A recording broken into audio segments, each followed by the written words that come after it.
কেশাৰুগুৰিত দুদিনীয়া কাৰ্যসূচীৰে ৰঙালী বিহু উদযাপন উপস্থিত কেন্দ্ৰীয় মন্ত্ৰী সৰ্বানন্দ সোণোৱাল। টিংখাঙৰ কেশাৰুগুৰি ধোৱাপথাৰ কেশাৰুগুৰি যুৱ মঞ্চৰ উদ্যোগত দুদিনীয়া বৰ্ণাঢ্য কাৰ্যসূচীৰে উদযাপন কৰা হয় ৰঙালী বিহু সন্মিলন। এই বিহু সন্মিলনৰ সামৰণি অনুষ্ঠানৰ মুকলি সভাত বিশিষ্ট অতিথি হিচাপে অংশগ্ৰহণ কৰে কেন্দ্ৰীয় মন্ত্ৰী সৰ্বানন্দ সোণোৱালে। মুকলি সভাত অংশগ্ৰহণ কৰি কেন্দ্ৰীয় মন্ত্ৰী সৰ্বানন্দ সোণোৱালে টিংখাং সমষ্টি বিধায়ক বিমল বৰা, কৰ্ম ৰাজুক ভূয়সী প্ৰশংসা কৰে। ইয়াৰ লগতে ৰাইজক উদ্দেশ্যি আগবঢ়োৱা ভাষণত কেন্দ্ৰীয় মন্ত্ৰীগৰাকীয়ে নিজৰ স্বাস্থ্যৰ যতন কেনেদৰে ল'ব লাগে সেই সন্দৰ্ভতো বিশেষ গুৰুত্ব আৰোপ কৰি বিতংভাৱে বুজাই দিয়ে। এই গাম্ভীৰ্যপূৰ্ণ অনুষ্ঠানত মন্ত্ৰীগৰাকীৰ লগতে উপস্থিত থাকে স্থানীয় বিধায়ক বিমল বৰা, ঋতুপৰ্ণা বৰুৱাকে প্ৰমুখ কৰি কেইবাগৰাকী বিশিষ্ট ব্যক্তি। আনহাতে মুকলি সভাৰ অন্তত নিশা অনুষ্ঠিত হয় এক আকৰ্ষণীয় সাংস্কৃতিক সন্ধিয়া। জনপ্ৰিয় কণ্ঠশিল্পী সুবাসনা দত্ত সুমধুৰ গীতেৰে জীপাল হৈ পৰে কেশাৰুগুৰি বিহু সন্মিলনৰ বাকৰি। আমি যোৱা দুদিন ধৰি ধোৱাপথাৰ কেশাৰুগুৰি যুৱ মঞ্চৰ উদ্যোগত আৰু দাঁতিকাষৰীয়া ৰাইজৰ সহযোগত দুদিনীয়াকৈ এখন এই বিহু আয়োজন কৰিছিলোঁ। আজি আমাৰ দ্বিতীয় দিন।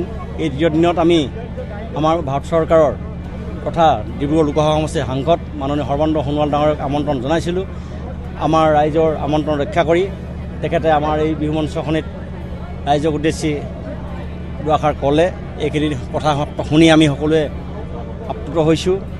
আমি মতাত তেখেতক আমন্ত্ৰণ জনোৱাত তেখেত যে আমাৰ ইমান কামৰ মাজতো আহি আমাৰ মাজত উপস্থিত হৈ এই ৰাইজক মাজলৈ আহিলে, তাৰ কাৰণে আমি তেখেতক বিশেষ ধন্যবাদ আৰু কৃতজ্ঞতা জ্ঞাপন কৰিছোঁ।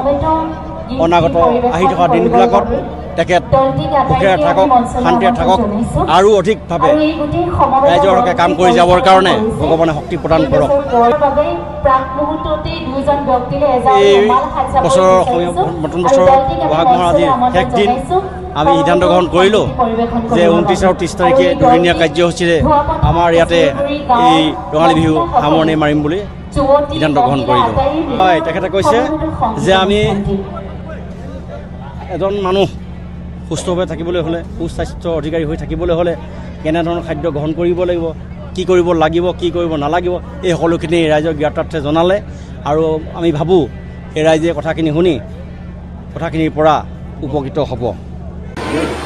ভাৱে আগুৱাই নিয়াৰ উদ্দেশ্যে যোৱা 5 বছৰ কাৰ্যকালত অসম চৰকাৰৰ মন্ত্ৰী হিচাপে বিমল বৰা ডাঙৰীয়াই এটি উল্লেখযোগ্য পদক্ষেপ গ্ৰহণ কৰিলে, যাৰ ফলশ্ৰুতিত কেইবাটাও বিশ্বৰ বুকুত অভিলেখ সৃষ্টি হ'ল।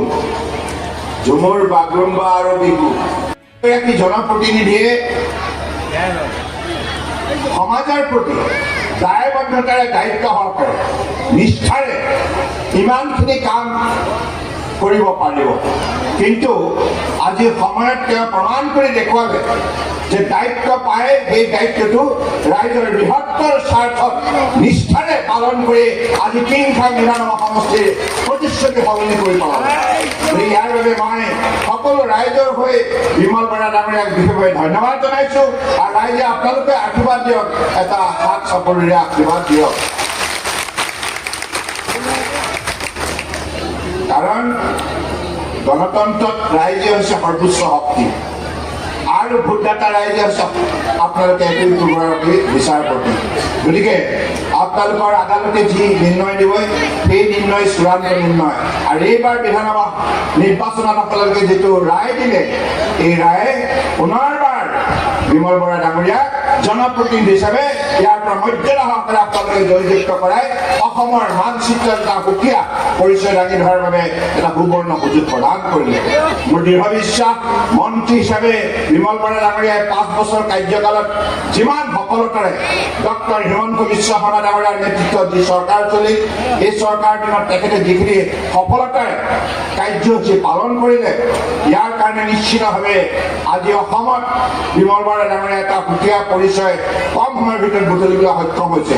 তেওঁৰ যোগ্যতা, পাৰদৰ্শিতাই আজি উঠি অহা প্ৰজন্মকো বিশেষভাৱে উৎসাহিত কৰিছে।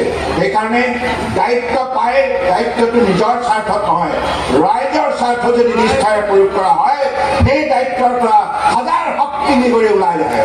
গতিকে মই ভাবোঁ যে আগন্তুক দিনত নিশ্চিতভাৱে এই মানসিকতাৰে কাম কৰি যাব।